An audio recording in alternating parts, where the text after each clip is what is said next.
Operation Sindoor ഒരു അവലോകനം. Operation Sindoor എന്നത് 2025 മെയ് 7-ന് ഇന്ത്യൻ സൈന്യം നടത്തിയ ഒരു സൈനിക നടപടിയാണ്. 2025 ഏപ്രിൽ 22-ന് പഹൽഗാമിൽ 28 പേരുടെ മരണത്തിന് കാരണമായ ഭീകരാക്രമണത്തിന് മറുപടിയായിട്ടായിരുന്നു ഇത്. ഈ ആക്രമണത്തിന് പിന്നിൽ പാകിസ്ഥാൻ ആസ്ഥാനമായ ഭീകര സംഘടനകളാണെന്ന് ഇന്ത്യ ആരോപിച്ചിരുന്നു.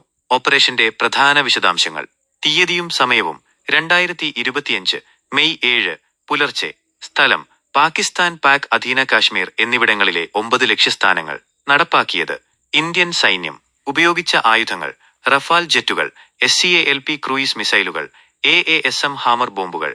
ദൈർഘ്യം 23 മിനിറ്റ്. ലക്ഷ്യങ്ങൾ: ജെയ്ഷ്-ഇ-മുഹമ്മദ്, ലഷ്കർ-ഇ-തൊയ്ബ തുടങ്ങിയ ഭീകര സംഘടനകളുടെ കേന്ദ്രങ്ങൾ.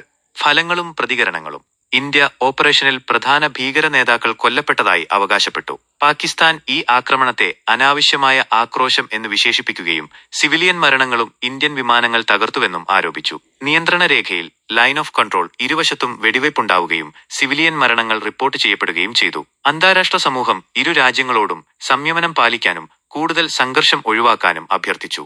ഓപ്പറേഷൻ സിന്ദൂർ ഇരു രാജ്യങ്ങൾക്കുമിടയിലുള്ള സംഘർഷാവസ്ഥ വർദ്ധിപ്പിച്ചു.